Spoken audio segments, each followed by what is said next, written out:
حضرت ابو ہریرہ رضی اللہ تعالی عنہ سے روایت ہے کہ رسول اللہ صلی اللہ علیہ وآلہ وسلم نے فرمایا، عورت سے نکاح 4 چیزوں کی بنیاد پر کیا جاتا ہے۔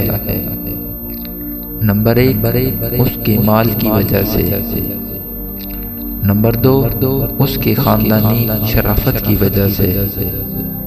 نمبر 3، اس کے خوبصورت ہونے کی وجہ سے۔ نمبر 4، اس کے دیندار ہونے کی وجہ سے۔